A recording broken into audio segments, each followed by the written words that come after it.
Today we are going to talk about the most infuriating, the most frustrating, the most painful things to hear for someone with a dietary requirement. These all come from people with gluten-free dietary requirements, but just know they can sort of range across any dietary requirements, and I'm sure people that are gluten-free are not the only ones that experience these sort of things on the daily basis. I was going to just do my personal top 10 most annoying things to hear, but I thought, no, there's probably a better way of doing this. So I went to Instagram and I asked, what is the most frustrating thing that you hear as a person with dietary requirements? And oh boy, did I get a lot of responses. I really think that question needed to be asked. I ended up getting over 300 responses, but luckily there were a main chunk that a lot of people all related to.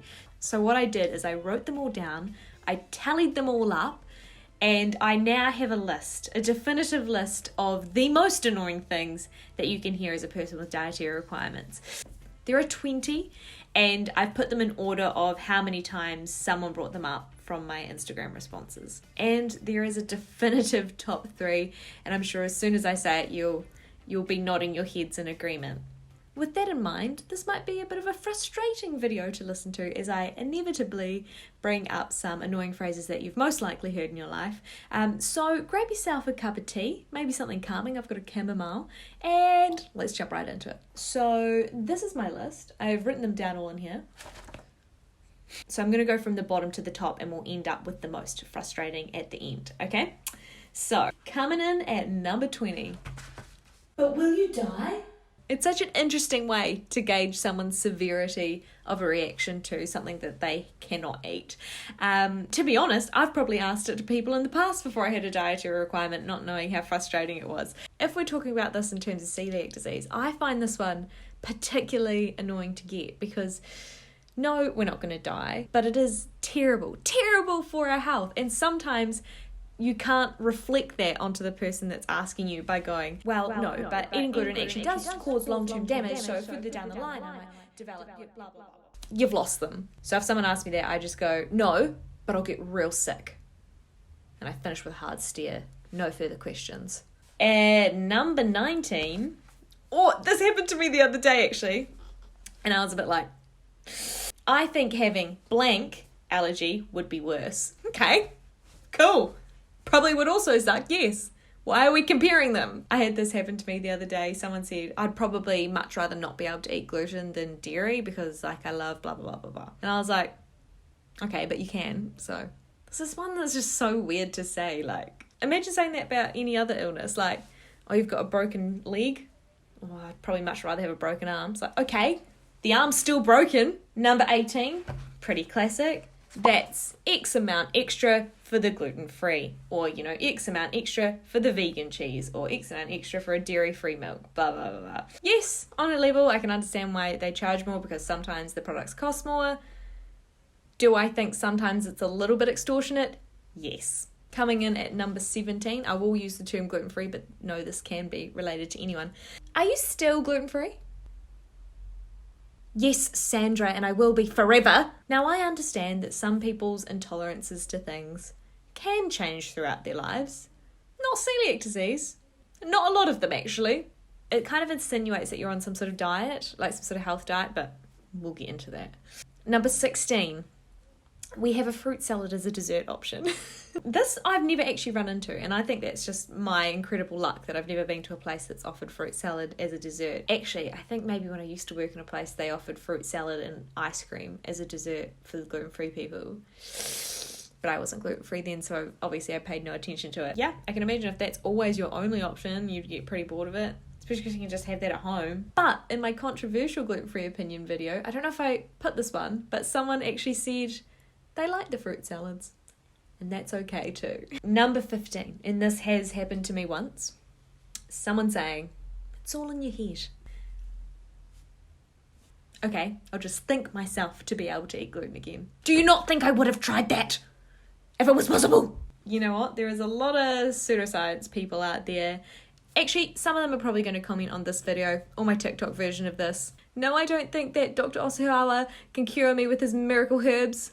Leave me alone. Number 14. I like this one. I think it's kind of funny, but I can understand how it gets annoying for some people. In this situation, you're eating your food. Minding your own business, not bothering anyone. Someone comes up to you, is that gluten free? The thing you're eating, is that gluten free? I like this one because I tend to go, oh my God, I didn't think to check. You've saved my life. And then continued eating it. To be fair, when people have said this to me, it's usually out of amazement that the thing that I'm eating is gluten-free. Like, it could not possibly not contain gluten, like some sort of pastry or cake or something. Number 13. Can you just eat around it? Oh, no, we can't. This one makes me think of things like croutons. This one makes me think of things like someone telling you to eat the filling out of a sandwich that's already been made. No. I don't know. Sometimes this one can be a bit of a lack of understanding one as well, of like, how particles behave. I don't know. Number 12. And this one kind of relates back to one we've already had, which is it can't be that bad, or you could have it much worse. You could say that about almost every situation in life. Doesn't mean it's still not a challenge. People just don't understand, do they? And to be fair, before I had a dietary requirement, I probably wouldn't have thought about it either. But to be fair, I wouldn't have ever said that it can't be that bad. Number 11, being called the fussy eater or the difficult one. I'm allowed to call myself a fussy eater, not you. Unless you're a close family or personal friend, then that's fine. But anyone else calling me fussy, I'd be like, but obviously I call myself fussy as a joke. A medical need to not eat something is not being fussy. We're almost up to number 10. How are we feeling? You guys okay? You feeling calm? I'm feeling a little bit agitated. It's a lot to hear these all at once, isn't it? Let's keep going. Number 10. You can cure it with either A, microdosing, B, meditation, C, tapeworm. Well, this one could be seen maybe as a little bit more celiac specific, although the microdosing one might not be. I think the idea behind microdosing gluten could have been sort of absorbed from some people that treat peanut allergies as a child with microdosing peanuts in larger and larger amounts until they are able to eat the peanut and not have a severe life-threatening attack. But for celiac disease, it does not work like that. While both of them are an immune system response, they're different. And I am trying to figure out why they're different. If somebody else knows, that would be awesome. I tried to look into this a while ago and I got very confused. Obviously, microdosing nuts or other allergies is not right for everyone and should only be done under supervision of a doctor, under their advice. But it's not something that you should just be suggesting willy-nilly to anyone. But for some reason, this one's so common. Actually, my own mother, Mum, if you're watching this, sorry that I'm telling this story. When I got diagnosed with celiac disease, she thought it would be best for me to keep having gluten in my diet just so I didn't build up too much of a reaction to it if I accidentally had it. So what I did is I took her with me to my final doctor's appointment and I was like, Doctor, can you tell me, am I allowed just any bit of gluten ever in my life, ever, just little bits to keep in my diet? And he was like, absolutely not. And I was like, that's what I thought. But she just didn't know. Number 9, getting allergies mixed up / are potatoes gluten-free? Apologies, I don't think I wrote that one out very clearly, but an example someone gave is, I won't give you eggs because you're dairy-free, or we can do the meal without the rice if you're gluten-free. Just getting allergies completely mixed up. And the frustration for me doesn't necessarily come from the average person, but from people that work in hospitality, because I do believe that anyone that works in food should have just some simple allergen training, just a little bit, just to wrap your head around. Like, it's not too difficult to understand the different dietary requirements. Like, most of them are quite simple, but it is a real worry when a wait staff or even a chef is saying stuff like that to you and you're like, oh, good Lord. Number 8, labeling things gluten-free and then finding out they're fried with everything else. Yes, because you will never find me angrier than when I'm about to eat some fries that are labelled gluten-free, only to find out that they're not actually gluten-free. And we'll sort of loop this one into another one a little bit later on. Now, number 7, this one's actually a little bit interesting, and I'm not entirely sure if I agree with it, but from my survey, this one was quite popular. And that was the phrase, we can't guarantee there will be no cross-contamination / we can't cater for you / it's not suitable for your blank allergen. Now this one's interesting. I agree with this 100% if they have sort of gluten-free, dairy-free, egg-free labels on their menu. Or if you've rung up and asked and they've said yes previously and then told you that.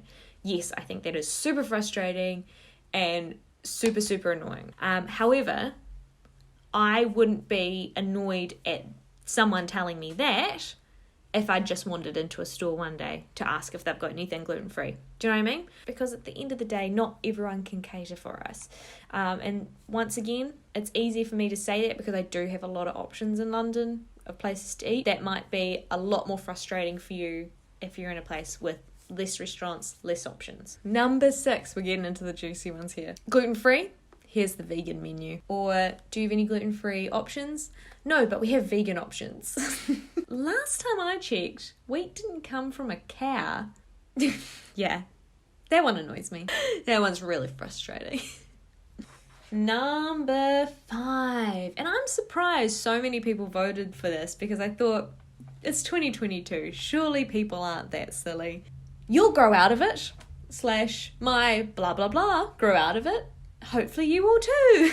In terms of celiac disease, yes, once upon a time, ages and ages and ages ago, doctors did think it was only a childhood disease that you did grow out of.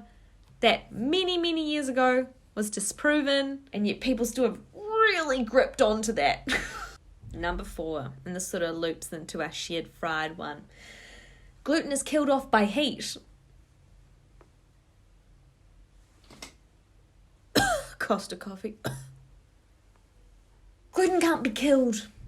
It's not alive. It's not a bacteria. It's not a living, breathing thing. It's a protein. Yes, you can break down proteins at certain heats, but to break down a gluten protein means you're turning the food essentially to charcoal. And I'm not going to be eating that charcoal. So if you're frying my chips at a temperature that will turn them into charcoal, don't bother bringing them out. They won't be delicious.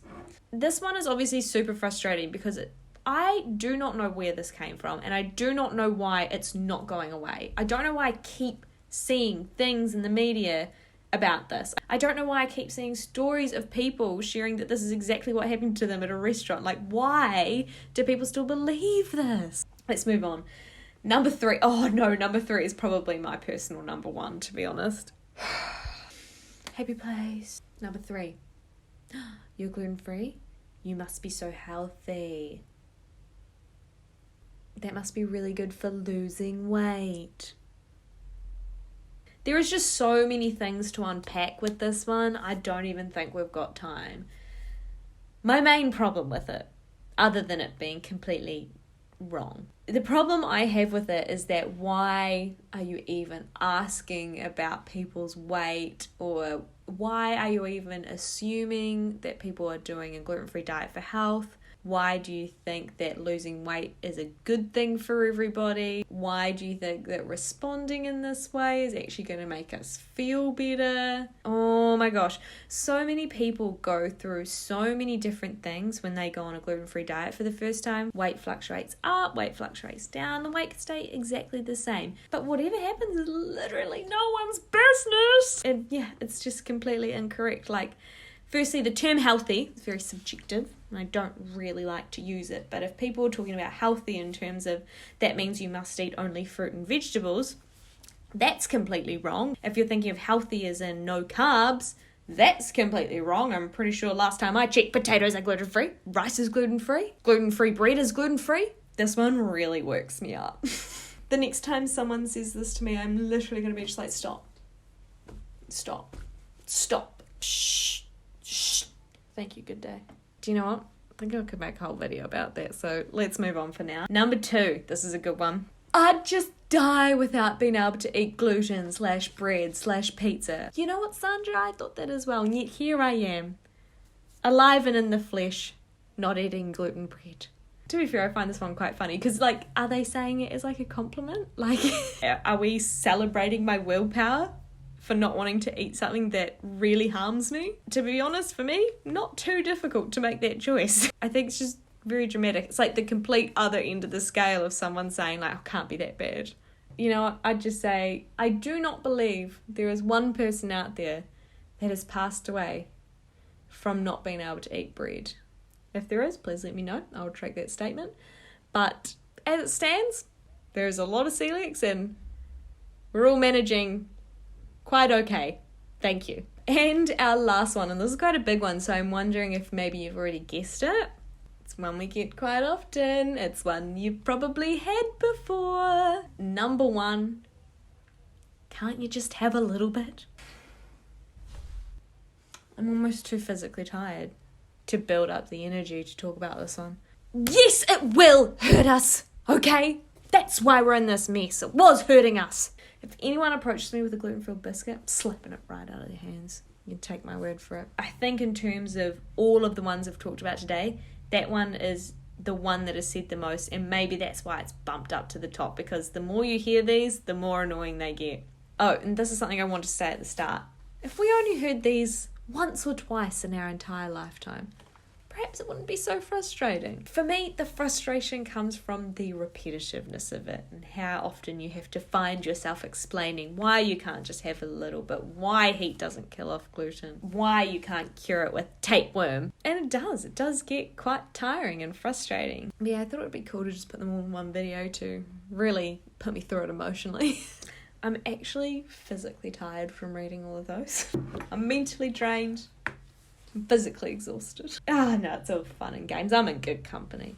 So hopefully you got something out of this video, even if it was just to be able to have me vent at you, hopefully in a cathartic way for yourself. I don't know. But I hope you enjoyed it nonetheless. I always like making these videos where I react to things from Instagram and from questions and responses, so I will definitely be thinking of some more to do, but if you have any suggestions, please let me know in the comments below.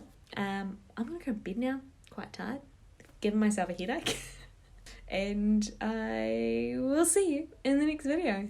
Bye.